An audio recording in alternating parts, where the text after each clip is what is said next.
Hi guys, welcome back to top 10 movies. இன்னைக்கான வீடியோல 2025ல இப்ப ரீசெண்டா ரிலீஸ் ஆன ஹிட் படத்தோட மூணாவது பாகமான த தேர்ட் கேஸ் படத்தோட முழு கதை உலகத்தை நாம இன்னைக்கு பார்க்க போறோம். அப்படின்னா முதல் 2 பாகங்களை பார்த்தா தான் இந்த கதை புரியுமான்னு கேட்டா கண்டிப்பா அப்படி எல்லாம் கிடையாது. இது அப்படியே ஒரு தனி கதை. ஹீரோவா நம்ம நானி சும்மா மிரட்டி எடுத்திருக்காரு. ஹீரோயினா நம்ம ஸ்ரீநிதி ஷெட்டி நடிச்சிருக்காங்க.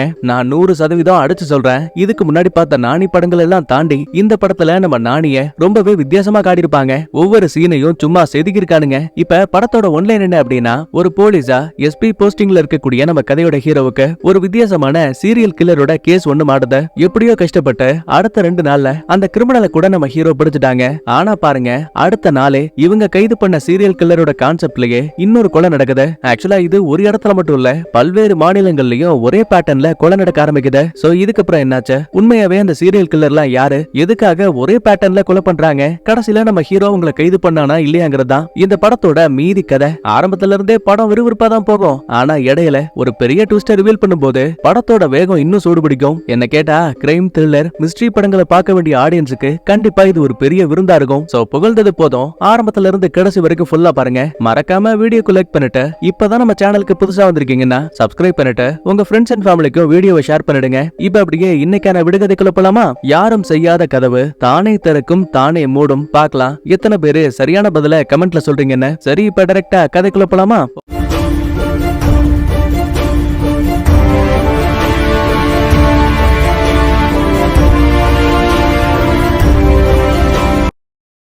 ஓப்பனிங் சீன்ல தெலுங்கானால இருக்க போலீஸ் டிபார்ட்மெண்ட் சேர்ந்தவங்க வருஷத்தோட முடிவுல தைரியமான அதிகாரிகளுக்கு அவார்ட்ஸ் எல்லாம் கொடுப்பாங்க போல. சோ அந்த மாதிரி ஒரு ஃபங்க்ஷன்ல தானியான்னு சொல்லப்படக்கூடிய ஒரு ஏசிபிக்கு அந்த அவார்டை கொடுக்குறாங்க.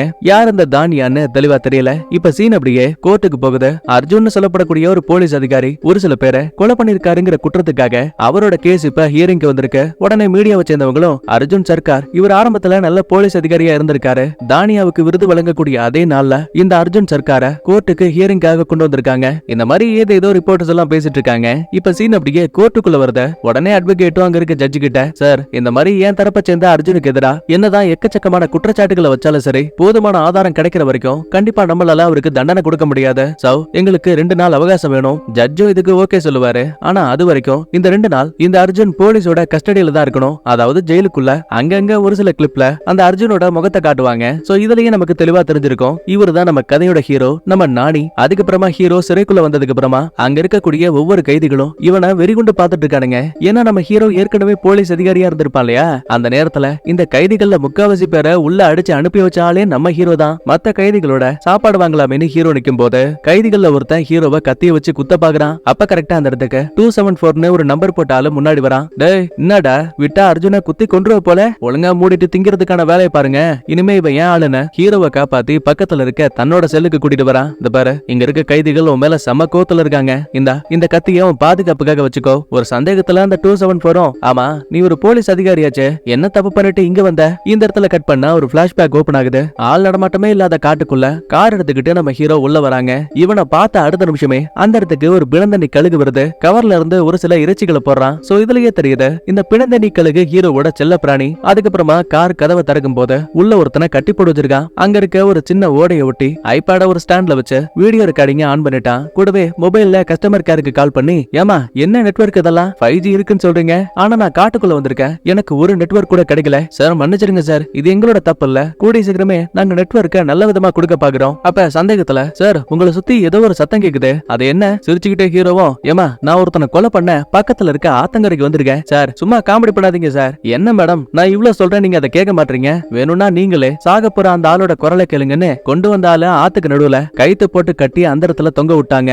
அது மட்டும் கிடையாது, கஸ்டமர் கேர் கிட்ட பேசின மாதிரியே அந்த ஆளோட கழுத்தையும் பிடிச்சு அறுத்து விட்டான். அவ்வளவுதான், சவுண்ட கேட்டதும் போதும் கஸ்டமர் கேர் அம்மா காலை கட் பண்ணிட்டாங்க. ஆக்சுவலா நடக்கிற எல்லாத்தையுமே நம்ம ஹீரோ ஐபேட்ல ரெக்கார்ட் பண்ணிட்டு இருக்கான். நல்லா நோட் பண்ணி பாத்தீங்கன்னா நம்ம ஹீரோவோட கருவிழி இருக்கு இல்லையா, அது லைட்டா க்ளோ ஆகுது. இறந்து போன ஆளுக்கு ஜூம் வச்சுட்டு இந்த இடத்துல அப்படியே மங்களகரமா டைட்டில போட்டு படத்த ஆரம்பிக்கிறாங்க. அதுக்கப்புறமா சீன் அப்படியே விசாகப்பட்டினத்துல இருக்க ஒரு போலீஸ் ஸ்டேஷனுக்கு போகுது. இங்கதான் நம்ம ஹீரோ புது எஸ்பியா டிரான்ஸ்பர் ஆகிட்டு வந்திருக்கான். ஆக்சுவலா இங்க இருக்க டிஎஸ்பிக்கு நம்ம ஹீரோவை ஏற்கனவே தெரியும் போல.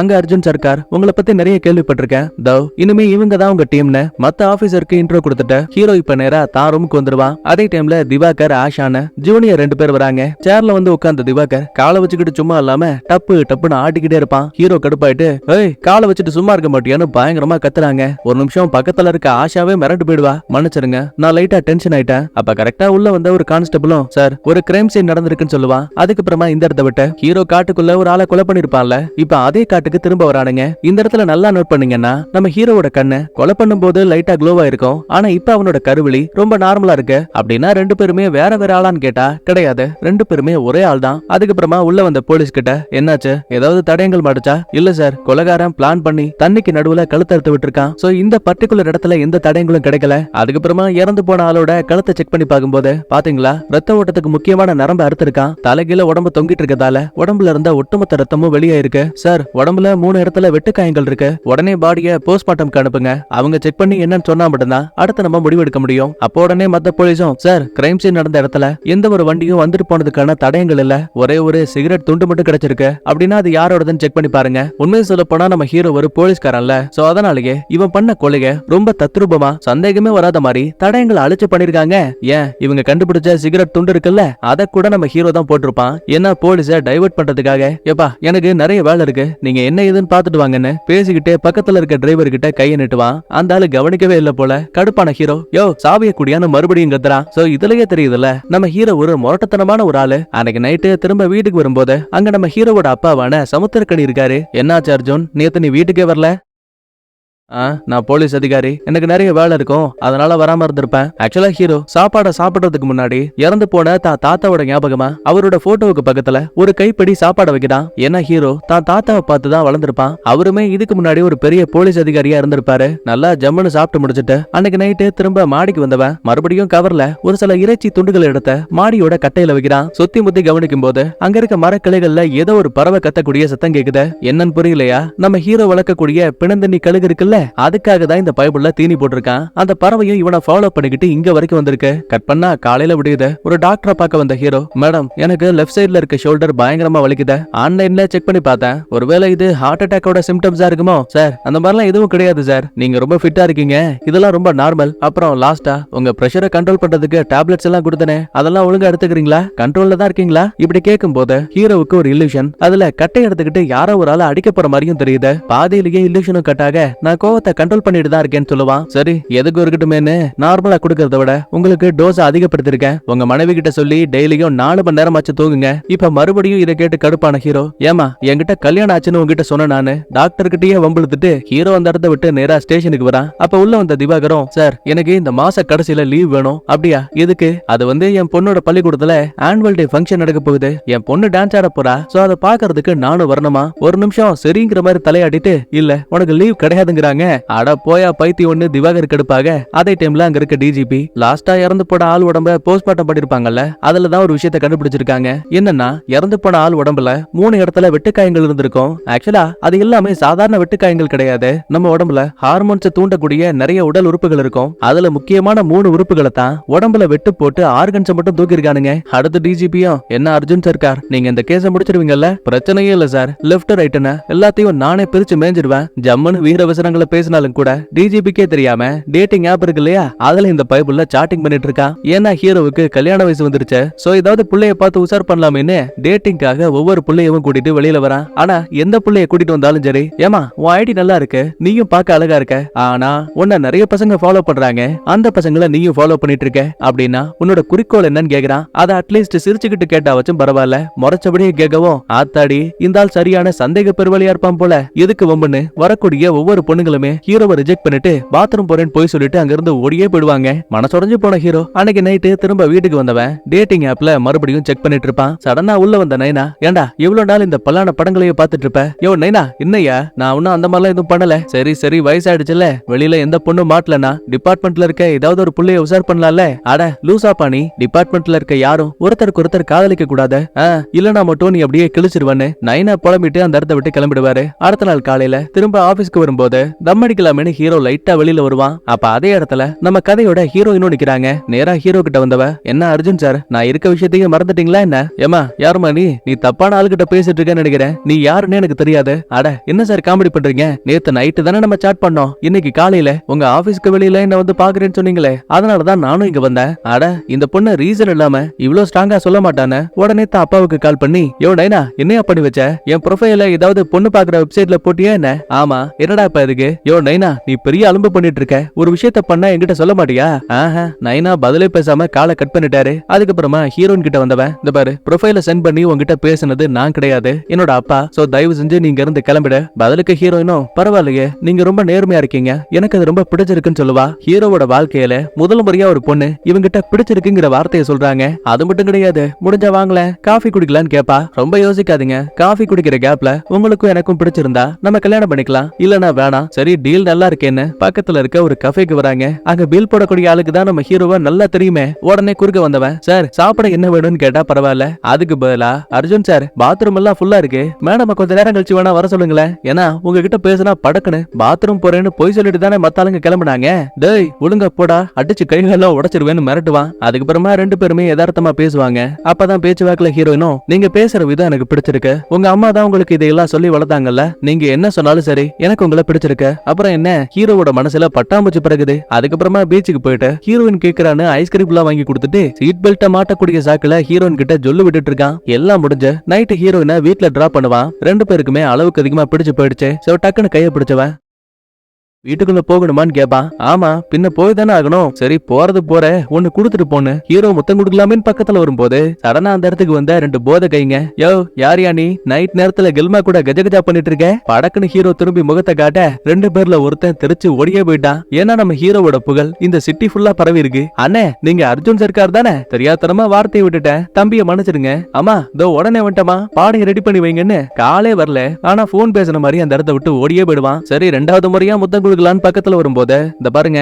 அதுக்கெல்லாம் ரொம்ப டைம் இருக்கு, சரியான நேரம் வரும்போது நானே உனக்கு முத்தம் கொடுக்குறேன்னு ஹீரோவோட ஆசைகள்ல ஒரு டிப்பர் அளவுக்கு மண்ணை கொட்டி அங்க இருந்து அனுப்பி வைக்கிறா. நேரா வீட்டுக்கு வந்ததுமே நைனா ஹீரோவோட முகத்தை பார்த்து, என்னப்பா அர்ஜுன் முன்ன விட உன் முகம் ரொம்ப பிரகாசமா இருக்கே, எதுவும் நல்ல விஷயம் நடந்துருச்சா என்ன? இல்லையே அதெல்லாம் ஒண்ணும் கிடையாதுன்னு போய் சொல்லிட்டு அடுத்த நாள் காலையில விடியத மறுபடியும் ஜீப் எடுத்துக்கிட்டு ஏற்கனவே ஒரு காட்டுக்குள்ள கொலை பண்ணிருப்பால அதே காட்டுக்கு இன்னொரு ஆளை கட்டி கொண்டு வந்திருக்கான். வீடியோ ரெக்கார்டிங் ஆன் பண்ணிட்டு கொண்டு வந்த ஆளையும் கட்டி அந்த இடத்துல தொங்க விட்டான். கரெக்டா கத்திய வச்சு கழுத்த இருக்க போற நேரத்துல காட்டுக்குள்ள இருந்து ஏதோ ஒரு வித்தியாசமான சவுண்ட் கேக்குது. அது என்ன ஏதுன்னு யோசிக்கிறதுக்குள்ளேயே யாரோ ஒரு ஆளு நம்ம ஹீரோவை சரமாரியா சுட ஆரம்பிக்கிறாங்க. அங்க இருக்க மரத்தை கவர் எடுத்த மாதிரி ஒளிஞ்சுப்பான். ரைட்ல பாத்துட்டு மறுபடியும் லெப்ட்ல திரும்பும் போது முன்னாடி ஒரு துப்பாக்கி. யாருன்னு பார்த்தா அது நம்மளோட ஆஷா. அர்ஜுன் உன்னை முதல் முறையா பார்க்கும் போதே எனக்கு உன் மேல சந்தேகம், இப்ப நான் கெஸ் பண்ணது சரியா போச்சு, நீ ஒரு மனுஷனே கிடையாது, வெறி பிடிச்ச சீரியல் கில்லர்னு. ஹீரோவை கைது பண்ணலான்னு பார்த்தா அவன் கையில இருக்க துப்பாக்கிய அடிச்சு புடுங்கிட்டான். கூடவே ரொம்ப சாமர்த்தியமா நம்ம ஆஷாவை பிடிச்சு அங்க இருக்க சேர்ல கட்டி போட்டான். மயக்கத்தை விட்டு கண்ணை விழிச்சவ கயிறுகளை அவுக்கலான்னு பார்த்தா முடியல, ஏன்னா கைகளையும் கால்களையும் ஒரே கயிறை வச்சு லாக் பண்ணிருக்கான். இவ கால நகத்தலான்னு பார்த்தா அது பின்னாடி இருக்க கைய பிடிச்சு இழுக்குது. உடனே ஆஷாவோ, சார் நீங்க பண்ணக்கூடியது மிகப்பெரிய தப்பு, ஏன் அப்படி எல்லாம் பண்ணிட்டு இருக்கீங்க? இந்த பாரு ஆஷா, நான் இந்த கொலைய பண்ணலனாலும் வேற யாராவது இதே கொலைய பண்ணிட்டே இருப்பாங்கிறான். கட் பண்ண ஒரு சின்ன பிளாஷ்பேக். சில மாதங்களுக்கு முன்னாடி நம்ம ஹீரோ காஷ்மீர்ல ஒரு எஸ்பியா வேலை பார்த்திருப்பான். வழக்கம் போல ஒரு கிரைம் சீன் நடந்திருக்குன்னு அதை விசாரிக்கிறதுக்காக போகும்போது இப்ப நம்ம ஹீரோ எப்படி கைத்துல தொங்க விட்டு ஒரு ஆளை சாகடிக்கிறானோ எக்ஸாக்டா அதே பேட்டர்ன்ல இங்க ஒரு ஆளும் கொல்லப்பட்டிருக்காரு. ஆக்சுவலா இந்த காஷ்மீர்ல நம்ம ஹீரோக்கு ஜூனியரா ரவின்னு சொல்லப்படக்கூடிய இன்னொரு போலீஸ் இருப்பாரு. ஒரு சந்தேகத்துல ரவி கிட்ட இந்த கொலையை பண்ண அந்த கிரிமினல் சம்பந்தமா ஏதாவது தடயங்கள் பாடிச்சா? சார் இப்போ வரைக்கும் இல்ல, இங்க அதிகப்படியான பனிப்பொழிவு, சோ எந்த தடயங்களும் சிக்கல. பதிலுக்கு ஹீரோவும், இந்த பாரு மேல் பக்கத்துல என்னதான் பனி இருந்தாலும் கூட தரைப்பகுதி ஃபுல்லா சேராதான் இருக்கும். சோ ஏதாவது வண்டி இந்த பக்கம் வந்து போயிருந்தா கண்டிப்பா அதோட டயர் மார்க்ஸ் எல்லாம் மண்ணுல பதிஞ்சிருக்கும். சோ மேல இருக்க பனிக்கட்டிகளை உருக்குங்க. அதுக்கப்புறமா பனியை உருக்கி பார்க்கும்போது ஹீரோ கெஸ் பண்ண மாதிரியே தரையில ஒரு டயர் மார்க்ஸ் இருக்கு. நல்லா பாரு, டயரோட மார்க்ஸ் எல்லாம் ரொம்ப ஆழமா இருக்கு. சோ கண்டிப்பா இது ஒரு புது டயரா தான் இருக்கும். லோக்கல்ல ரீசன்ட் டைம்ல யாரெல்லாம் புதுசா காருக்கு டயர் மாத்திருக்காங்கன்னு விசாரி. அதுக்கப்புறமா ரவியும் ஃபுல்லா விசாரிச்சு முடிச்சுட்டு, சார் நீங்க சொன்ன மாதிரியே பெரிய டயர்ஸோட மொத்தமா 3 கார் தான் இந்த ஊருக்குள்ள இருக்கு. அப்படின்னா வாங்க முதல்ல சந்தேக நபர்களை விசாரிக்கலான்னு புல்லேரோ கார் வச்சிருக்கக்கூடிய 3 பேரோட வீட்டுக்கு வராங்க. முதல் 2 வீடுகள்ல பெருசா சந்தேகப்படுற மாதிரி எதுவும் இல்ல, அவங்க பிசினஸ்க்காக தான் அந்த காரை வச்சிருக்காங்க. ஆனா 3வது ஆளோட வீட்டுக்கு போகும்போது கதவெல்லாம் பூட்டி இருக்கு. சரி அடிச்ச வச்சு திறந்து உள்ள போலான்னு பார்த்தா சம்பந்தமே இல்லாம இங்க போலீஸ் இருக்க விஷயம் தெரியாம ஒரு மொட்டை பையன் உள்ள வரான். அது மட்டும் கிடையாது, நம்ம ஹீரோவை பார்த்ததுமே அந்த பயபுள்ள 2 அடி பின்னாடி போறான். ஒருவேளை இவன் தான் அந்த கிரிமினலா இருப்பான் போலன்னு போலீஸ்ல ஒருத்தன் மொட்டையை பிடிக்க பாப்பான். ஆனா அவன் மறைச்சு வச்சிருந்த துப்பாக்கி எடுத்த அந்த ஆளோட தோள்பட்டையிலேயே சுட்டுட்டாங்க. காடு மேடெல்லாம் இந்த மொட்டை பையன் தெரிச்சு ஓடிட்டு இருக்கான். பின்னாடியே ஹீரோவும் ஓடி வரும்போது மாட்டு இறைச்சி எல்லாம் வெட்டுவாங்கல்ல, அந்த மாதிரி ஒரு கடைக்குள்ள வந்துட்டான். இவன் மொட்டையை அடிக்கக்கூடிய கேப்ல இன்னும் 4 பேரு ஹீரோ கூடயே சண்டைக்கு வரானுங்க. இதுல கொடுமை என்னன்னா, எந்த பக்கம் திரும்பினாலுமே மாட்டு இறைச்சியை வெட்டக்கூடிய கட்டிங் மிஷின்ஸா இருக்க. நம்ம ஹீரோவோட கோவத்தை பத்தி சொல்லவே வேணாமே. தலைவன் வெறிகுண்ட வேங்கையா சண்டை போட்டு அடியாளுங்க ஒவ்வொருத்தனோட கை காலுன்னு அந்த கட்டிங் மிஷினுக்குள்ள விட்டு துண்டாக்கிட்டு இருக்காங்க. சரி, இதெல்லாம் கூட ஒரு பக்கத்துல இருக்கட்டும். ஒரு முட்டா பீஸ் நெருப்பு கட்டை எடுத்து ஹீரோவை அடிக்கிறான். நம்மால் சும்மாவா திரும்ப அதே நெருப்பு கட்டையை புடுங்கி பட்டக் சோட்டா அட்டி அடி நடிச்சு ஏதோ ஆங்கர்ல துணியை மாற்ற மாதிரி அங்க இருக்க கம்பியில அந்த கிரிமினல் அப்படியே கொத்தா மாட்டி தொங்க விட்டாங்க. அப்புறம் என்ன, கடைசியா ஒரு வழியா வந்த மொட்டை பையனை வசமா லாக் பண்ணியாச்சு. பாவம், அந்த கான்ஸ்டபிளுக்கு குண்டடிப்பட்டதால அவர் இப்ப சீரியஸ் கண்டிஷன்ல ஹாஸ்பிட்டல்ல இருக்காரு. அடுத்த கொஞ்ச நேரத்துக்கு அப்புறமா திரும்ப ஹீரோ ஸ்டேஷனுக்கு வரும்போது அங்க இருக்க டிஜிபியான கர்ணிகா, அர்ஜுன் என்ன பண்ணிட்டு இருக்கீங்க? அந்த கிரிமினல்ஸ்ல 5 பேரு இப்ப ஹாஸ்பிட்டல்ல சீரியஸா இருக்காங்க. உங்களோட காட்டு மிராண்டித்தனத்துக்கு ஒரு அளவே கிடையாதா? ஒருவேளை நீங்க ஹிந்து போலீஸா இருக்கவும் தான் அந்த முஸ்லிம்ஸ் எல்லாம் இப்படி தாக்கிருக்கீங்களோ? மேடம் மன்னிக்கணும், என்ன பொறுத்த வரைக்கும் ஹிந்து முஸ்லிம் அதெல்லாம் எனக்கு கணக்கே கிடையாது. நான் ஒரு போலீஸ், என்னோட கடமையை மட்டும் தான் செய்யறேன். இந்த பதில கேட்டதும் போதும் கர்ணிகாவுக்கு பேச்சு மூச்சு இல்ல. அடுத்த நேரா செல்லுக்குள்ள வந்த ஹீரோ அந்த மொட்டை பையனோட கைய டேபிள்ல வச்சுட்டு ஒரு பெரிய லத்தி எடுத்து டம்முன்னு அடிச்சு பொழகுறாங்க. கூடவே அவன் ஷோல்டர்ல கைய வச்சு தோள்பட்டைய டிஸ்லோகேட் பண்ணிட்டான். சொல்லு, யார் நீ? எதுக்காக இந்த கொலையெல்லாம் பண்ணிட்டு இருக்க? அப்ப கரெக்டா உள்ள வந்த போலீஸ்காரன், சார் இந்த மொட்டையனோட போனை அன்லாக் பண்ணிட்டோம். இவன் தான் சார் அந்த கொலையை பண்ணிருக்கான். ஏன் வீடியோ கூட எடுத்து வச்சிருக்கான். எதுக்காக கொலையை பண்ணிட்டு வீடியோ எடுத்து வைக்கிறான்னு எதுவும் புரியாம ஹீரோ அந்த வீடியோவை பார்த்துட்டு இருப்பான்.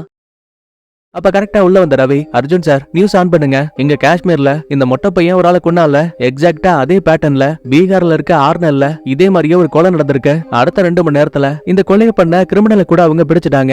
ஆனா அவங்க கிட்ட விசாரிச்சு பார்க்கும்போது ஒரு பதில் கூட அவன் சொல்லல. இதுல பிரச்சனை என்னன்னா, அந்த கொலை நடந்தது இன்னைக்கு. ஹீரோவுக்கு இதை கேட்டதுமே தூக்கி வாரி போடுது. என்ன இது, ஏற்கனவே ஒரு சீரியல் கில்லரை பிடிச்சிட்டோம், அவன் இப்ப கூட செல்லுக்குள்ள நம்ம கஸ்டடியில இருக்கான். அப்படி இருக்கும்போது யார் அந்த இன்னொரு சீரியல் கில்லர்னு ஹீரோவுக்கு குழப்பம். ரவி உடனே அந்த பீகார் போலீஸ் கான்டாக்ட் பண்ண, சார் நான் ஏற்கனவே ட்ரை பண்ண, ஆனா அவங்க கிட்ட இருந்து எந்த ரெஸ்பான்ஸும் இல்ல. சரி அப்படின்னா யோசிக்க வேணாம், நம்மளாவே அந்த ஆர்னலுக்கு போலாம். அர்ஜுன் சார், அந்த ஆர்னல் ரொம்ப ஆபத்தான ஏரியா. சுத்தி முத்தி பணத்துக்காக கொலை பண்றதுக்கு நிறைய பேர் அங்க இருக்காங்க. பிரச்சனை எது வந்தாலும் நான் பாத்துக்கிறேன். 3 ஆர்மி ட்ரக்க மட்டும் நமக்கு பாதுகாப்பா வர சொல்ல உடனே இந்த இடத்தை விட்டு பீகார்ல இருக்க அந்த ஆர்னல் ஸ்டேஷனுக்கு வராங்க. இப்ப இங்க இருக்க கிரிமினலோட பேரு ரஜீம். அவன் வீட்டுல கிடைச்ச ஒரு சில தடயங்களை காட்டுவாங்க.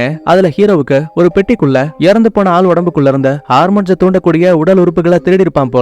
அந்த உறுப்புகள் எல்லாம் இந்த பெட்டிக்குள்ள இருக்கு. அதுக்கப்புறமா நேரா ரசீம பார்க்க வந்தவன் உண்மையை சொல்றா. எதுக்காக இதையெல்லாம் பண்றேன்னு கழுத்தை பிடிச்சு நெருக்கிறான். கையோட மூட்டை நகர்த்தி விட்டுட்டு மொட்டை பையனோட போட்டோவை காட்டி உண்மையை சொல்ல, இவன உனக்கு தெரியுமா? ஆஹா, ரசீம் என்ன கேட்டாலும் வாயவே திறக்க மாட்டேங்கிறான். இந்த பஞ்சாயத்துக்கு மத்தியில ஒரு ஆர்மி சோல்ஜர் உள்ள போந்து, சார் இப்பதான் இன்ஃபர்மேஷன் கிடைச்சத, இந்த ரசீமோட அப்பா கூலிப்படைக்கு பணத்தை கொடுத்த நம்மள அட்டாக் பண்ண சொல்லிருக்காரு. நம்ம உடனே இந்த இடத்தை விட்டு கிளம்பி ஆகணும். பதிலுக்கு ஹீரோவும் பீகார் போலீஸ் கிட்ட, நான் இந்த ரசீமை காஷ்மீருக்கு கொண்டு போறேன். ஐயோ சார், அதுக்கு ஜட்ஜோட அப்ரூவல் தேவை. அதை வாங்கணும்னா குறைஞ்சது 2 மணி நேரம் ஆகும். ஆனா அது வரைக்கும் உங்களுக்கு டைம் கிடையாது. இப்ப இவங்க பேசுற விஷயத்த பார்த்து ரசீம பாருங்களேன், டேய் நீ மதராசியா, உன்னால என் மயிரை கூட புடுங்க முடியாதுன்னு ரொம்ப அசிங்கமா ஹீரோவை திட்டுறாங்க.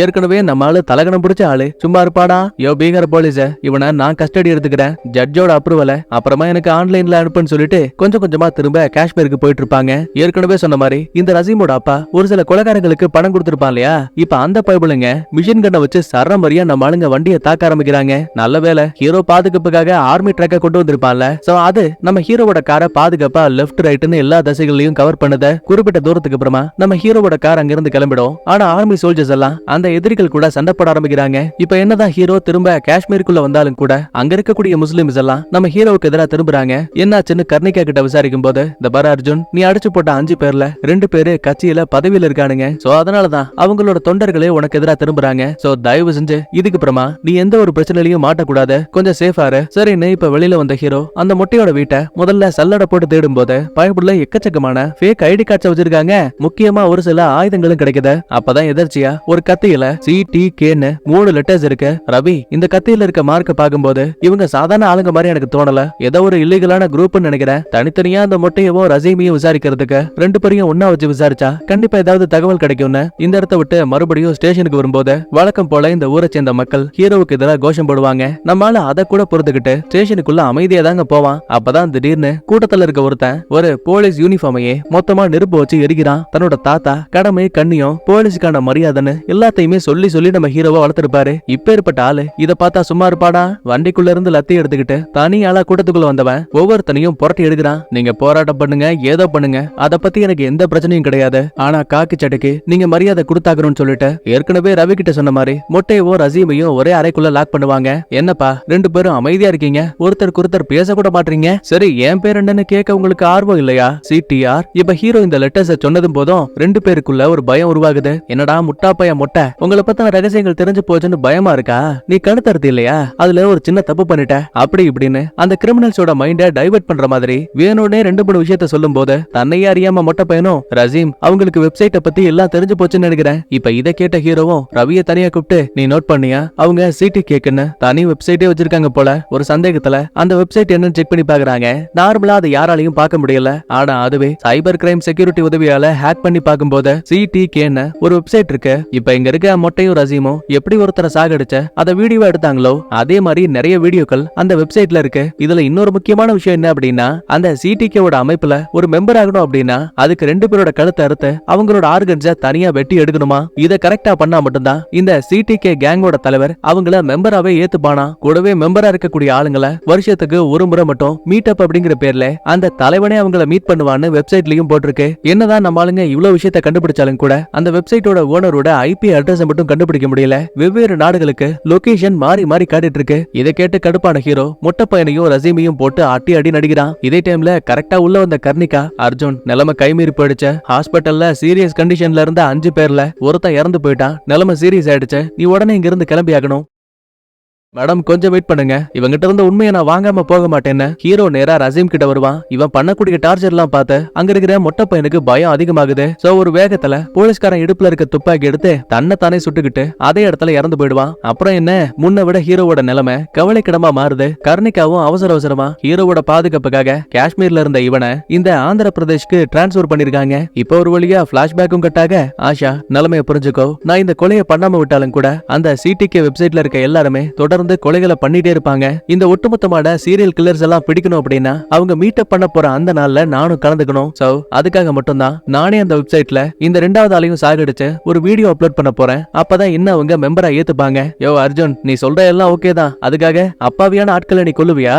எது அப்பாவியா? இவனா பிறந்து வெறும் 4 மாசமே ஆன குழந்தைய இவன் என்ன பண்ணா தெரியுமா? அதை சொல்ற அளவுக்கு கூட எனக்கு மனசுல தைரியம் இல்ல. இப்பேற்பட்ட தப்பான ஆளை இந்த உலகத்துல விட்டு வச்சா இன்னும் எத்தனை பேரோட வாழ்க்கையை கெடுப்பான். அதனாலதான் நானே இந்த கெட்டவனுக்கு தண்டனையை கொடுத்தேன். ஆனா இவன் ஒருத்த சாகிறதால இன்னும் நிறைய குற்றவாளிகளும் பிடிபடுவாங்க. நான் சொல்ல வேண்டிய எல்லா உண்மையும் சொல்லிட்டேன். அதுக்கப்புறம் உன்னோட இஷ்டம்னு அவளோட கால் கட்டுகளை அவுத்து விட்டுருவான். அதுக்கப்புறமா நேரா அங்க தொங்க விடப்பட்டிருக்க ஆள் கிட்ட வந்தவன் கழுத்த அறுத்த ரொம்ப கொடூரமா சாகடிச்சிட்டு அதையும் ஒரு வீடியோவா ரெக்கார்ட் பண்ணிப்பான். இப்ப ஹீரோ கெட்டவன் இல்லங்கிற விஷயம் தெளிவா தெரிஞ்சு போச்சு. சோ அதனால ஆஷாவும் நம்ம ஹீரோவுக்கு எதிராக திரும்பல. கட் பண்ண காலையில விடுயுது. வழக்கம் போல ஹீரோ ஸ்டேஷனுக்கு வந்திருப்பான். அப்ப உள்ள வந்த ஆஷா, சார் நீங்க சொன்ன அந்த CTK வெப்சைட்ல நான் நிறைய சீரியல் கில்லர்ஸோட வீடியோ பார்த்தேன். எல்லாருமே ரெண்டு பேரை சாகடிச்சு அதுக்கப்புறம் தான் அந்த கேங்கோட தலைவர் மூலமா மெம்பர் ஆயிருக்காங்க. ஆனா பர்டிகுலரா இந்த வீடியோல இருக்க ஆளு இப்போ வரைக்கும் ஒரே ஒருத்தனை தான் சாகடிச்சிருக்கான். பேக்ரவுண்ட பாத்தீங்களா? கண்டிப்பா இது ஜெய்ப்பூர் தான். நம்ம ட்ரை பண்ணா கண்டிப்பா ரெண்டாவது ஆளை சாகடிக்கிறதுக்குள்ள நாம எப்படியாச்சும் அந்த கிரிமினலை பிடிக்க முடியும். ஹீரோவுக்கும் இது ஒரு நல்ல ஐடியான்னு தோணுது.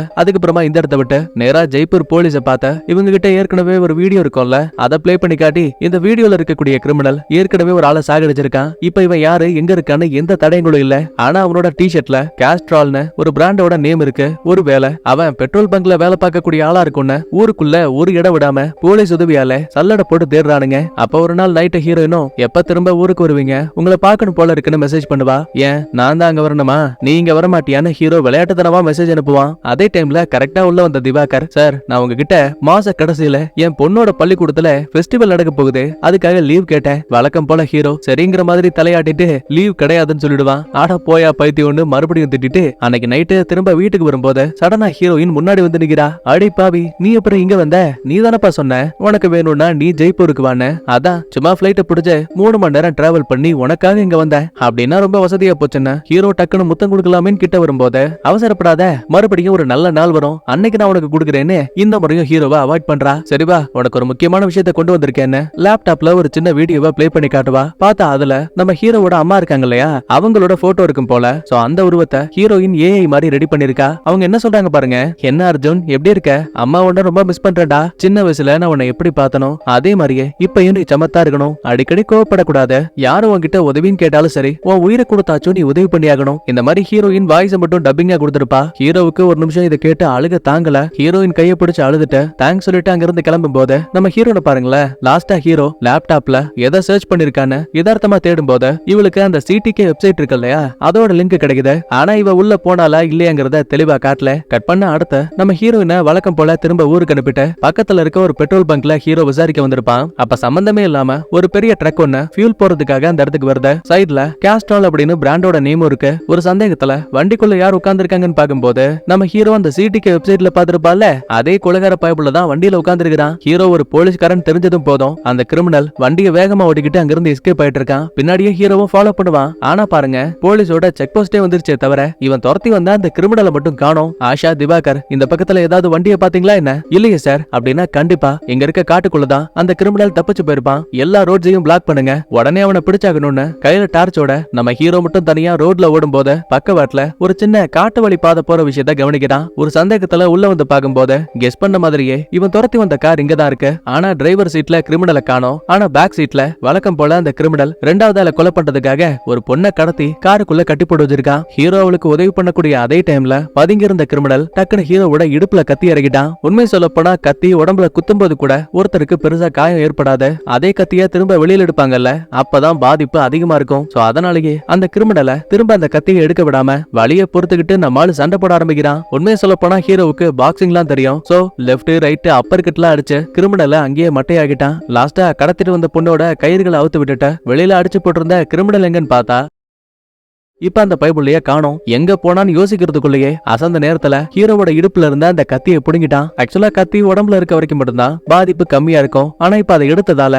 ரத்தப்போக்கு அதிகமாகி டக்குன்னு ஹீரோ அதே இடத்துல மயங்கிட்டான். இனிமே இந்த கிரிமினலை ஷார்ட்டா ராஜ்னு மைண்ட்ல வச்சுப்போம். மயங்கி போன ஹீரோவை டிக்கில ஏத்திட்டு இவன் யாருக்கோ கால் பண்ணிட்டு இந்த மாதிரி என்ன தேடி ஒரு போலீஸ்காரன் வந்தான். இப்ப அவனையும் நான் கடத்திட்டு வந்த பொண்ணுன்னு ரெண்டு பேரோட கதையோ முடிக்க போறேன்னு சொல்லுவான். ஆனா இவன் யாருகிட்ட பேசினாங்கிறத தெளிவா காட்டல. கட் பண்ண இன்னொரு பக்கத்துல ஒரு பாலடைஞ்ச கட்டடத்துக்குள்ள இருக்க இந்த சிடிகே சீரியல் கில்லர்ஸோட கேங் லீடர் இருக்கா இல்லையா, அவனை காட்டுறாங்க. இவன் தான் நம்ம கதையோட மெயின் வில்லன். ஏற்கனவே நம்ம ஹீரோ ரெண்டு பேரை சாகடிச்சு அந்த வீடியோவை வெப்சைட்ல போட்டிருப்பா இல்லையா. சோ இப்ப அதை பார்த்த வில்லன் ஹீரோவையும் தான் டீம்ல ஒரு மெம்பரா அப்ரூவல் கொடுக்குறான். இதுக்கிடையில வண்டிக்குள்ள மயங்கி இருக்க ஹீரோவை அந்த ராஜ் ஒரு காட்டுக்குள்ள தூக்கிட்டு வந்திருப்பான். அப்ப எதிர்பாராத நேரத்துல மயக்கத்தை விட்டு கண்ணம்பிடிச்ச ஹீரோ மறைச்சு வச்சிருந்த கத்தி எடுத்து ராஜோட கழுத்துல ஒரு ஏத்த அடுத்த கொஞ்ச நேரத்துக்கு அப்புறமா அந்த இடத்துக்கு போலீஸ் வராங்க. கடத்தப்பட்ட பொண்ணையும் பாதிக்கப்பட்ட ஹீரோவையும் காப்பாத்துறாங்க. மருத்துவமனையில மயக்கத்தை விட்டு ஹீரோ கண்ண முழிக்கும் போது பக்கத்துல நைனா உட்கார்ந்து இருக்காரு. எப்பா உனக்கு எதுவும் ஆகலைன்னு கேட்டா ஹீரோ கேட்ட கேள்விக்கு பதிலே சொல்லாம முதல்ல லேப்டாப் கொடுங்கன்னு அந்த சிடிகே வெப்சைட் ஓபன் பண்ணி பாக்குறான். அதுல வில்ல மெம்பரா ஹீரோவை அக்செப்ட் பண்ணிருப்பான்ல,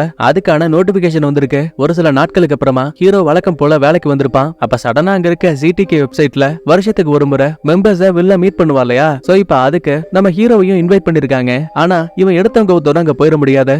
ஒரு ட்ரெயினை பிடிச்சு போகணும். அங்க இருந்து ஒரு காட்டு பகுதிக்குள்ள போகணும். அந்த இடத்துல ஒரு கருப்பு கார் வந்து ஹீரோவை பிக்கப் பண்ணிக்கும் போட்டிருக்கு. முக்கியமான இன்னொரு விஷயம் என்ன அப்படின்னா நம்ம ஹீரோ ட்ரெயினை விட்டு இறங்குறதுமே பக்கத்துல இருக்க குப்பை தொட்டிலேயே செல்போன் பர்சன் எல்லாத்தையுமே போட்டுட்டு தான் வரணும். உடனே இந்த விஷயத்தை அங்க இருக்க டிஜிபி கிட்ட இன்ஃபார்ம் பண்ணுவான். சார் இது ஒரு நல்ல வாய்ப்பு, எனக்கு ஒரு சான்ஸ் கொடுத்தீங்கன்னா கண்டிப்பா நான் அந்த கிரிமினல்ஸ் எல்லாரையுமே பிடிப்பேன். சந்தேகத்துல டிஜிபியோ எப்பா நீ சொல்லக்கூடிய எல்லாம் ஓகே தான்ப்பா, ஆனா சிடிகே வெப்சைட்ல இருந்து ஒன்னு ஒருத்தர் இன்வைட் பண்ணிருக்காங்க அப்படின்னா நீ எப்படி முதல்ல அதெல்லாம் மெம்பர் ஆன?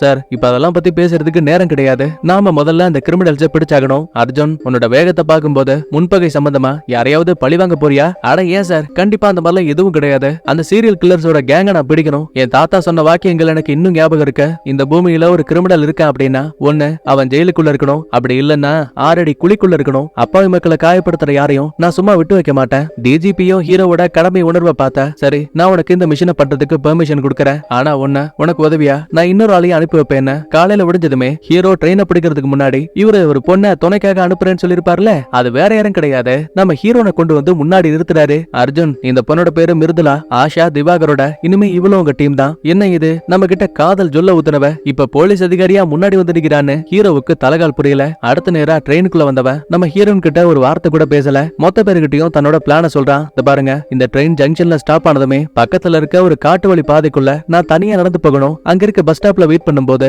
ஒரு கருப்பு நிற கார் என்ன வந்து பிக்கப் பண்ணிக்குன்னு சொன்னாங்க. என் கையில போனும் இருக்காது, பர்ஸும் இருக்காது. ஏன்னா அதை ஜங்ஷன்ல இருக்க குப்பத்தொட்டிக்குள்ளேயே நான் போட்டுருவேன். அதனால நீங்க பண்ண வேண்டியது, நான் காட்டுக்குள்ள பஸ் ஸ்டாப்ல வெயிட் பண்ணக்கூடிய அதே டைம்ல என்ன எந்த கார் வந்து பிக்கப் பண்ணிட்டு போகுதோ அந்த காரை 500 மீட்டர் கேப்ல நீங்க பொறுமையா ஃபாலோ பண்ணிட்டே வந்தா போதும். அந்த ஒட்டுமொத்த சிடிகே குரூப்பை சேர்ந்தவங்க எங்க மீட்டிங் போறாங்கன்னு கண்டுபிடிக்க முடியும். ஒருவேளை நிலைமை சீரியஸ் ஆச்சுன்னா மட்டும் லோக்கல் போலீஸ்க்கு இன்ஃபார்ம் பண்ணுங்க. இத சொல்லி முடிச்சிட்டு ஹீரோ தனியா வந்துருவான். அப்ப உள்ள வந்த ஹீரோயினும், இந்த பாரு, என் மேல நீ செம கோவமா இருக்க, எனக்கு அது புரியுது. ஆனா உங்ககிட்ட 2 நிமிஷம் நான் பேசி ஆகணும். ஏன் என்ன பேச போற? நீ ஒரு போலீஸ் அதிகாரி, அதையே என்கிட்ட இருந்து மறைச்சிட்ட. இந்த 2-3 வாரம் பழகினது அது எல்லாமே போய் தானே? உடனே ஹீரோயினும், எது 2-3 வாரமா? டேய், உன்னை 4 வருஷமா நான் ஃபாலோ பண்ணிட்டு இருக்கேன். முதல் முறையா என் தங்கச்சிய 2-3 பேரு தப்பா தொட்டுட்டு தப்பிக்க ட்ரை பண்ணாங்க. என்னால ஒரு சாதாரண பொண்ணா இருந்த அந்த இடத்துல எதுவுமே பண்ண முடியல. அப்பதான் அர்ஜுன் சர்க்காரான ஒன்ன நான் பார்த்தேன். கண்ணுல துளி பயம் இல்லாம அந்த ஈவ்டீசிங் பண்ண 2 பேரையும் அடி நடிச்ச. அப்ப நான் முடிவு பண்ண, உன்ன மாதிரியே நானும் ஒரு போலீஸ் அதிகாரி ஆகணும்னு. ஆசை உன்னோட பதவியில மட்டும் கிடையாது,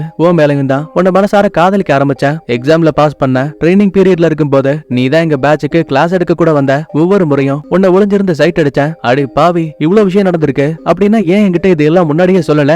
ஏப்பா, நீ ஒரு எஸ்பி ஆச்சே, ஒரே டிபார்ட்மெண்ட்ல ஒருத்தருக்கு ஒருத்தர் காதலிக்க கூடாதுன்னு ரூல்ஸே இருக்குல்ல. அதனாலதான் நேரடியா உங்ககிட்ட எதையும் சொல்ல முடியாம சம்பந்தமே இல்லாத ஒரு பொண்ணு மாதிரி உங்ககிட்ட பேசி உன்னை காதலிக்க ஆரம்பிச்சேன். ரொம்ப யோசிக்காத, நீ என்ன முழுசா நம்ப வைக்கிறதுக்கு டக்குன்னு ஹீரோவை கட்டி பிடிச்ச, பச்சைக்குன்னு முத்தம் கொடுத்துருவா. இப்ப ஹீரோயின் கெட்டவ இல்லங்கிற விஷயம் ஹீரோவுக்கு தெரிஞ்சு போச்சு. கொஞ்ச நேரத்துக்கு ஜம்முன்னு ஜொல்ல ஊத்திட்டு ஒரு வழியா ஸ்டேஷன் பக்கத்துல வந்துருச்சு. அப்பதான் ஹீரோயினும், இந்த பாரு, இதுக்கு முன்னாடி நீ எப்படி இருந்தியோ அதை பத்தி எனக்கு எந்த கவலையும் கிடையாது. ஆனா இப்ப உனக்காக நான் காத்திருக்கேன். சோ தயவு செஞ்சு சேஃபா திரும்பி வான. ஹீரோவா அங்க இருந்து அனுப்புறாங்க. இவ 2 பேரை கொலை பண்ணும் போது கண்ணுல லென்ஸ மாட்டிருப்பான்ல, சோ அதே மாதிரியான லென்ஸ மாட்டிக்கிட்டு தான் ஜங்ஷனை விட்டு இறங்கினவன் குப்பத்தொட்டியில செல்போனையும் பர்ஸையும் தூக்கி போட்டுட்டு பக்கத்துல இருக்க காட்டு வழி பாதைக்குள்ள ஒரு பழைய பஸ் ஸ்டாப் இருக்கும், அங்க வந்து வெயிட் பண்ணிட்டு இருக்கான். இப்ப இது எல்லாத்தையுமே ஒளிஞ்சிருந்த ஹீரோயினும் ஜூனியர்ஸும் பாத்துட்டு இருக்காங்க. கெஸ் பண்ண மாதிரியே அந்த இடத்துக்கு ஒரு 3 கருப்பு கார் வருது. உடனே வண்டியில இருக்க லைட் ஆஃப் பண்ணிக்கிட்டு நம்ம ஹீரோயினும் அந்த காரை ஃபாலோ பண்ணிட்டு போறாங்க. அப்ப திடீர்னு முதல் கார் லெஃப்ட் சைட்ல திரும்புது. ஆக்சுவலா 3 காருக்குள்ள நம்ம ஹீரோ எந்த கார்ல இருக்கான்னு எதுவும் தெரியாது. சோ அதை கண்டுபிடிக்கணுங்கிறதுக்காக முதல்ல திவாகர் அந்த முதல் காரை செக் பண்ண இறங்கிடுவான். அதே மாதிரியே 2வது காரும் இன்னொரு பாதையில போகுது. இங்க நம்ம ஆஷா இறங்கிடுவாங்க. 3வது காரை ஃபாலோ பண்ணிக்கிட்டு ஹீரோயின் பின்னாடி போகும்போது அந்த காரும் ஒரு காட்டுக்குள்ள திரும்புது. வேற வழி இல்லாம இவ வண்டியை ஸ்டாப் பண்ணிட்டு சத்தமே போடாம நடந்து போயிட்டு இருக்கா. ஆனா இங்கதான் கதையில ஒரு ட்விஸ்ட். ஆக்சுவலா இவங்க நினைச்ச மாதிரி இவங்க ஃபாலோ பண்ணிட்டு வந்த இந்த 3 கார்லயுமே நம்ம ஹீரோ கிடையாது. ஹீரோ பஸ் ஸ்டாப்ல இருக்கும்போது கருப்பு கார்ஸ் எல்லாம் வந்திருக்கும்ல, அப்ப அங்க வந்து ஒரு சில பேரு முதல்ல ஹீரோவோட தலையில ஒரு துணியை மாட்டி அந்த காருக்குள்ள ஹீரோவை ஏத்தாம ஆப்போசிட்ல இருக்க ஒரு சின்ன காடுகளை கடந்த மறுபக்கத்துல இருக்க இன்னொரு ரோட்டுக்கு வந்திருக்காங்க.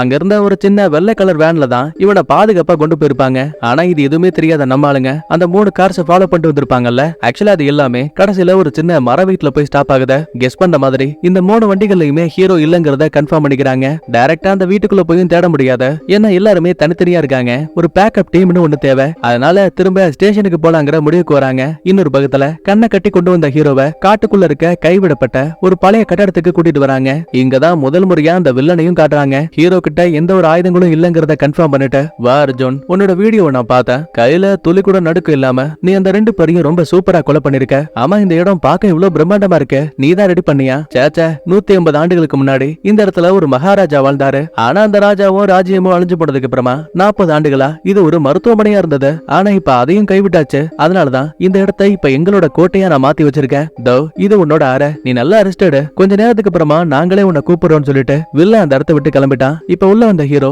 அங்க மாட்டி இருக்கக்கூடிய ஒரு வெள்ளை நிற பார்ட்டி கோட்டை கவனிக்கிறான். இது கடையில நம்ம ஹீரோயின் டிஜிபிக்கு கால் பண்ணி, சார், ஒரு பெரிய தப்பு நடந்து போச்சு. அந்த சீரியல் கில்லர்ஸோட லொகேஷனை கண்டுபிடிக்க போன ஹீரோவும் தொலைஞ்சு போயிட்டாரு. எங்க கூட உதவிக்காக வந்த திவாகர் இப்ப அவரையும் காணோம். நீங்க பெர்மிஷன் கொடுத்தா நாங்க உடனே தேடுதல் வேட்டை ஆரம்பிப்போம். என்ன மிருதுலா, நான் உங்ககிட்ட எத்தனை முறை சொன்னேன், கவனமா இருக்க மாட்டீங்களா? இதெல்லாம் வேலைக்காகாது. நான் பெர்மிஷன் கொடுக்கிற வரைக்கும் என் அனுமதியை மீறி எதுவும் பண்ணாதீங்க. கட் பண்ண அடுத்த இப்ப நம்ம ஹீரோ கோட் சூட் எல்லாம் போட்டுக்கிட்டு ஜம்முன்னு ரெடி ஆயிட்டான். வில்ல ஹீரோவை கூட்டிட்டு போகும்போது இவன மாதிரியே வெள்ள கோட் மாட்டிக்கிட்டு இன்னும் ஒரு 4 பேர் வராங்க. அதுல ஒருத்தி பொண்ணு. ஆக்சுவலா இவங்க 5 பேருமே நியூ மெம்பர்ஸ். அதனாலதான் இவங்களுக்கு மட்டும் ஒயிட் கலர் கோட்டை கொடுத்திருக்காங்க. இப்ப இவங்களை தாண்டி இன்னும் நிறைய கில்லர்ஸ் அங்க இருக்காங்க. மேடையில 2 பேருக்கு சண்டை போட்டி கூட வச்சிருப்பாங்க. அதுல ஒருத்தன் இன்னொருத்தனை ரொம்ப கொடூரமா கொண்டுட்டாங்க. அப்பதான் போட்டியில ஜெயிச்சால அங்க இருக்க ஒரு கயிறை கட் பண்ணிட்டு பண்ணிட்டு கத்திய அதே இடத்துல வச்சுட்டு போறான். உடனே வில்லன் ஹீரோவையும் அங்க இருக்க இன்னொரு ஆளையும் செலக்ட் பண்ணிட்டு உனக்கு பிடிச்சமான ஒரு கயிறை வெட்டுன்னு சொல்லுவான். சரி கயிறு தானே வெட்டினா என்ன ஆக போகுதுன்னு ஹீரோவும் கைத்தை வெட்டும் போது வில்லன் பேச ஆரம்பிக்கிறான். இந்த மக்களும் சமூகமும் நம்ம எப்படி இருக்கணும், நல்லவன் கெட்டவன் இவங்களாவே நமக்கான அடையாளத்தை கொடுக்குறாங்க. ஆனா எனக்கு அதுல விருப்பம் இல்ல. நமக்கு உயிரை கொடுத்தது கடவுள்னு சொல்றாங்க. ஆனா நம்ம ஒருத்தரோட உயிரையே எடுக்கிறோமே அப்படின்னா நம்மளும் கடவுள் தானே. ஒரு சில பேரு நம்மள சைக்கோ, கொலைகாரன், சீரியல் கில்லர்னு என்ன பேரை வச்சு கூப்பிட்டாலும் சரி அத பத்தி நீங்க கவலைப்படவே கூடாது. ஏன்னா சாகரவங்களுக்கு நம்ம கொடுக்கக்கூடியது மரணம் கிடையாது, விடுதலை, ஃப்ரீடம் ஃப்ரீடம்னு முட்டாள்தனமா கத்தி பேசிட்டு இருக்கானுங்க. இந்த நாளை நல்லபடியா கொண்டாடலான்னு குறுக்க நின்னுகிட்டு இருந்த மொத்த பேரையும் ஆளுக்கு ஒரு பக்கமா விலக சொல்லும் போது அங்க இருக்க ஒரு சின்ன கட்டைக்கு மேல ஒரு பொண்ணை கட்டி வச்சிருக்காங்க. அவளோட கை கால்கள்ல கயிறுகள் கட்டப்பட்டிருக்கு. ஆக்சுவலா அதுல ஒரு கயிறை தான் நம்ம ஹீரோவும் கட் பண்ணி விட்டுருப்பான். சடனா என்னாச்சுன்னு தெரியல, அந்த புள்ளையோட உடம்புல கட்டி இருந்த கயிறு அப்படியே அந்த லேடியோட கையை காலு உடம்புட எல்லாத்தையும் தனித்தனியா பிச்சு ரொம்ப கொடூரமா சாகடிக்குதுங்க. ஹீரோவுக்கு இதை பார்த்து கோவம் வந்தாலும் கூட இவனால எதுவும் பண்ண முடியல. ஏன்னா இங்க எதிரிகளோட எண்ணிக்கை ரொம்ப அதிகம். வில்லனும் கொஞ்ச நேரத்துக்கு என்ஜாய் பண்ணுங்கன்னு சொல்லிட்டு அந்த இடத்தை விட்டு கிளம்பிடுவான். உடனே ஹீரோ இதான் சாக்குன்னு சொல்லிட்டு பார்ட்டி பண்ணக்கூடிய அந்த கேப்ல எஸ்கேப் ஆகி இந்த பில்டிங்கோட பேஸ்மெண்ட்டுக்கு வரும்போது எக்கச்சக்கமான அப்பாவி மக்களை இந்த வில்லன் பணை கைதிகளா குண்டுக்குள்ள அடைச்சு வச்சிருக்கான். அடுத்து இந்த இடத்தை விட்டு கண்ட்ரோல் ரூமுக்கு வந்தவன் தன்னோட போலீஸ் டிபார்ட்மெண்ட்டுக்கு இந்த இடத்தை பத்தி இன்ஃபார்ம் பண்ணலான்னு கம்ப்யூட்டரை ஓபன் பண்ண பாக்குறான். ஆனா பாஸ்வேர்ட் கேக்குது. சரி சேட்டலைட் போனை யூஸ் பண்ணலான்னு பார்த்தா அதுலயும் இந்த வில்லன் யாருக்கு கால் போகணும் போக கூடாதுன்னு செட் பண்ணி வச்சிருக்கான். இருந்தாலும் ஹீரோவுக்கு இந்த டெக் சம்பந்தமான விஷயங்களும் தெரியும் போல. சோ சேட்டலைட் போன்ல இருந்த ஒரு சின்ன பீஸை மட்டும் தனியா கழட்டிட்டு நேரா வெளியில இருக்க ஒரு கார் கிட்ட வந்தவன் திருட்டுத்தனமா கதவை திறந்த உள்ள இருக்க ரேடியோல இருந்த ஒரு சில பாகங்களை தனியா பிரிச்சுட்டான். அடுத்து மறுபடியும் தான் ரூமுக்கு வந்தவன் இங்க ஒரு சின்ன ரேடியோ இருக்கும். சோ அதோட கொண்டு வந்த பார்ட்ஸ் எல்லாம் ஒன்னா சேர்த்து ஒரு சின்ன சிக்னலை மட்டும் நம்மால் உருவாக்குறான். இதை வச்சு யாருக்கிட்டையும் பேச முடியாது. ஆனா யாருக்கிட்டயாச்சும் வாக்கி டாக்கி இருந்தா அதுல ஒரு வித்தியாசமான சவுண்ட் கேட்கும். அதை வச்சு நம்ம ஹீரோ இங்க இருக்காங்கிறத கன்ஃபார்ம் பண்ண முடியும். கட் பண்ண இதே டைம்ல டிஜிபி நம்ம ஹீரோயினும் ஜூனியர்ஸும் பார்த்த அந்த சின்ன சின்ன வீடுகள் இருக்குல்ல அங்க சர்ச் பண்றதுக்கான பெர்மிஷன் கொடுத்திருப்பாரு. முதல் 2 வீடுகள்ல எவனையுமே காணோம். ஆனா 3வது வீட்டுக்கு நம்ம ஹீரோயின் வரும்போது அங்க இருந்த எதிரிகள்ல 3 பேரு இவளையே கொல்ல பாக்குறானுங்க. முதல் 2 பேரை அடிச்சதுமே அங்க இருந்து தெரிச்சு ஓடிடுவானுங்க. ஆனா 3வது ஆளு ஹீரோயின் கழுத்தை நெரிச்சு கொல்ல பாக்குறான். நல்ல வேளை பின்னாடி வந்த போலீஸ்காரன் சுட்டு அந்த ஆளை கொன்றுவான். இந்த முறையும் நம்ம ஆளுங்களோட மிஷன் கேன்சல் ஆயிடுச்சு. இப்ப டிஜிபிக்கு ரொம்ப பிரஷர் அதிகமாயிட்டு இருக்கு. சோ அதனால மேலிடத்துல நான் இதை பத்தி பேசுறேன், கொஞ்சம் வெயிட் பண்ணுங்கன்னு சொல்லுவாரு. ஆனா ஹீரோனுக்கு அதுல விருப்பம் இல்ல. என்ன ஆனாலும் சரி நான் ஹீரோவை தேடி போறேன்னு தனியா கிளம்பும் போது ஆஷா சும்மா இருப்பாளா? நானும் உதவிக்கு வரேன்னு ஜாயின் பண்ணிப்பா. கூடவே 2 போலீஸும் ஒட்டிப்பாங்க. இதுக்கிடையில மறுபடியும் வில்ல ஒரு அப்பாவியால ஸ்டேஜ்ல கட்டி போட்டு மரம் இருக்கிற மிஷின் இருக்கு பாத்தீங்களா, அந்த பிளேட கண்ட்ரோல் பண்ணக்கூடிய ரிமோட்டை ஒவ்வொருத்தர் கையிலையும் கொடுத்து ஒவ்வொரு பட்டன்ஸா அழுத்த சொல்றாங்க. இப்ப அதுக்கேத்த மாதிரி அந்த பிளேடும் மேல கீழே வந்துட்டு போயிட்டு இருக்கு. ஆனா பாருங்க நடக்கிற எதையும் பார்த்து ஹீரோ கோவப்படல, லைட்டா சிரிக்கிறான். ஏன்னா இந்த கட்டடத்துக்குள்ள இருக்க கிச்சன்ல கேஸ திறந்து விட்டு அடுப்பையும் சத்தமே இல்லாம பத்த வச்சுட்டு வந்திருப்பான். சோ கொஞ்ச நேரத்திலேயே கேஸ் ஃபுல்லா வெளியில வந்ததால கிச்சன் மட்டும் கண்ணா பின்னான்னு வெடிக்குது. இது மூலமா மேடையில சாகடிக்க வச்சிருந்த ஆள யாருமே பெருசா கண்டுகல. குடுன்னு எல்லாம் அங்க ஓடி போயிடுவானுங்க. நடந்த சம்பவத்தால வில்லனுக்கு சம கோவம். இதுக்கு முன்னாடி இந்த மாதிரி எந்த ஒரு சம்பவமும் மீட்டப்ல நடந்ததே கிடையாது. இதுதான் முதல் முறை. நம்ம எல்லாருமே ஒரே குடும்பங்கிற நம்பிக்கையால தான் இந்த கட்டடத்துல எந்த இடத்துலயும் சிசிடிவி வைக்கல. ஆனா இப்ப அதுவே தப்பா போயிடுச்சு. என்னோட சேட்டலைட் போன் அப்புறம் வெளியில இருந்த காருக்குள்ள இருந்து யாரோ ரேடியோவோட பார்ட்ஸையும் திருடி இருக்கீங்க. இங்க இருக்க பழைய மெம்பர்ஸ் பத்தி எனக்கு ரொம்ப நல்லா தெரியும். ஆனா புது மெம்பர்ஸ் எல்லாம் வந்த அந்த டைம்ல இருந்த ஒரு சில போலீஸும் நம்மளோட சின்ன சின்ன பேஸ அட்டாக் பண்ணிருக்காங்க.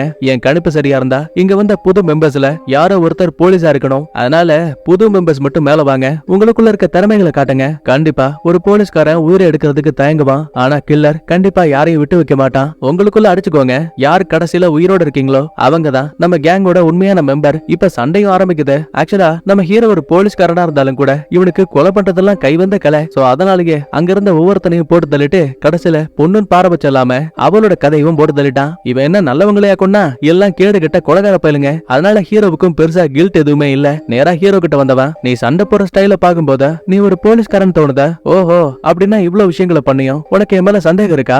அட அர்ஜுன் எதுக்குப்பா இவ்வளவு கோவப்படுற? இவ்வளவு கொலைகளை பண்ணல, இன்னும் எனக்காக ஒரே ஒரு கொலையை பண்ணு, கண்டிப்பா நான் உன்னை அப்ப நம்புறேன். என்ன ஏதுன்னு பார்த்தா நம்ம திவாகர் இருக்காரு இல்லையா, அவரை இந்த பயலுங்க தான் பிடிச்சிருக்கானுங்க போல. நேரா கொண்டு வந்து ஹீரோவுக்கு முன்னாடி நிறுத்துறானுங்க. டேய் உனக்கு இந்த அர்ஜுனை தெரியுமா? தெரியும், நான் ஒரு போலீஸ்காரன், இவர் தான் எனக்கு எஸ்பி. அர்ஜுன் பாத்தியா இப்ப கூட அவ சொல்லக்கூடிய எதையுமே நான் நம்பல. ஆனா நீ எங்கல்ல ஒருத்தங்கிறத நிரூபிக்கணும் அப்படின்னா இந்த போலீஸ்காரனை உன் கையால குத்தி கொல்லு. அப்ப நீயும் ஒரு போலீஸ் இல்லங்கிறத நான் ஒத்துக்கிறேன். அட என்னடா இது வம்பா போச்சுன்னு ஹீரோவும் வேற வழி இல்லாம திவாகர் கூட லைட்டா சண்டை போற மாதிரி ஆக்டிங்க போடுவான். அப்ப சடனா வில்ல உள்ள போந்த அர்ஜுன் சண்டையை ஸ்டாப் பண்ண.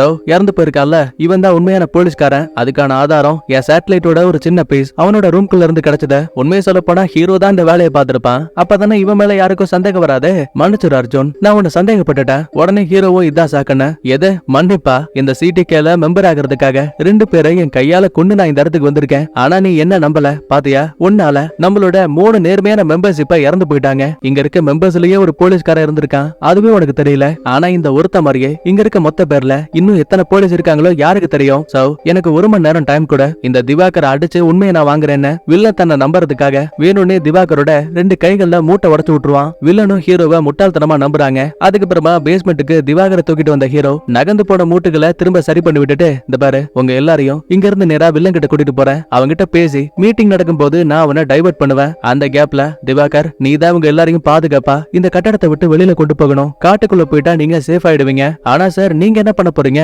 இங்க மொத்தமா 150க்கும் மேல கிரிமினல்ஸ் இருக்காங்க. அவங்களெல்லாம் உங்களால தனியா சமாளிக்க முடியாது. எனக்கும் அது தெரியும். ஆனா இங்க அப்பாவியான மக்கள் இருக்காங்க. முதல்ல நீங்க தப்பிச்சு போங்க, பின்னாடியே நானும் தப்பிச்சு வந்துடுறேன். அதுக்கப்புறம் வேணா பேக்கப் டீமோட நாம திரும்ப வந்து எல்லாரையும் கைது பண்ணிடலாம். இப்ப இவங்க பேசிட்டு இருக்க இதே டைம்ல ஹீரோயினும் ஆஷாவும் காட்டுக்குள்ள ஹீரோவை தேடி வந்திருப்பாங்கல்ல. அப்ப சடனா இவங்களோட வாக்கி டாக்கியில நம்ம ஹீரோ செட் பண்ணி வச்ச அந்த ரேடியோவோட ஃப்ரீக்வன்சி சவுண்ட் இருக்கு இல்லையா, அது கேட்க ஆரம்பிக்குது. கண்டிப்பா இந்த வேலையை ஹீரோ தான் பாத்திருப்பான். சோ அந்த சவுண்ட ஃபாலோ பண்ணிக்கிட்டு கொஞ்சம் கொஞ்சமா இங்க இருந்து நடக்க ஆரம்பிக்கிறாங்க. இதுக்கடையில வில்ல ஒரு பக்கத்துல ஒரு பெரிய மீட்டிங் போட்டு இவ்ளோ நாளா நிறைய மக்களோட உயிரை நம்ம சுதந்திரமா பறக்க விட்டுருக்கோம். ஆனா இன்னைக்கு அதை விட ஒரு பெரிய விஷயத்த பண்ண போறோம்னு ஒரு குழந்தைய தூக்கி காட்டுறாங்க. உண்மை சொல்ல போனா ஹீரோ, திவாகர், அப்புறம் இந்த பனை கைதியா இருக்கக்கூடிய மக்கள் இவங்களுமே இதெல்லாம் பார்த்துட்டு இருக்காங்க. தப்பிச்சு போலாமே நினைச்ச ஹீரோவுக்கு இந்த குழந்தைய அப்படியே விட்டுட்டு போக மனசில்ல. இதுக்கிடையில பட்டாக்கத்தியோட ஒரு பரதேசி கையை அப்படியே மேல் நோக்கி ஓங்குறாங்க. ஒரு போடு போட போறான்னு நினைக்கும் போது டக்குன்னு அந்த பயலோட கழுத்து மட்டும் அப்படியே தனியா கலண்டு கீழே விழுது. என்னன்னு பார்த்தா நம்ம ஹீரோ தாங்க. தான் உயிர் போனாலும் பரவாயில்ல இந்த குழந்தைய காப்பாத்திட்டு சாகலான்னு தலைவன் சம்பவத்தை பண்ணிட்டான். திவாகர் எஸ் சார்னு இந்த பையன் சல்யூட் அடிக்கிறான். முதல்ல அப்பாவியான மக்களை காப்பாத்த நான் இவங்களை பாத்துக்கிறேன்னு தனி ஆளா ஒவ்வொருத்தனையும் பொழந்து கட்டிட்டு இருக்கான். இந்த பஞ்சாயத்துக்கு மத்தியில நம்ம ஹீரோயினும் ஆஷாவும் ஒரு ஃப்ரீக்வன்சி சவுண்ட ஃபாலோ பண்ணி வந்திருப்பாங்கல்ல. கடைசியா அந்த சத்தம் நம்ம ஹீரோ தீனி போட்டு வளர்க்கக்கூடிய அந்த பிடந்தண்ணி கழுகு இருக்கு இல்லையா, அது கிட்ட போய் ஸ்டாப் ஆகுது. ஏன்னா அதோட முதுகுல தான் நம்ம ஹீரோ யாருக்கு தெரியாம வில்லன் இடத்துல இருந்தே ஒரு சின்ன டிவைஸ மாட்டி விட்டுருப்பான். இப்ப அந்த கழுகு தான் நம்ம ஹீரோ எங்க இருக்காங்கிற திசையை நோக்கி பறக்க ஆரம்பிக்குது. அதை ஃபாலோ பண்ணிக்கிட்டு ஹீரோயினும் வந்துட்டு இருக்கா. அடுத்த ஹீரோவுக்கு என்னாச்சுன்னு பாக்கும்போது உண்மையை சொல்ல போனா இந்த வீடு ஃபுல்லாவே ஒரு பழங்கால வீடு. அதனால அலங்காரத்துக்காக அங்க இங்கன்னு 100கணக்கான ஆயுதங்களை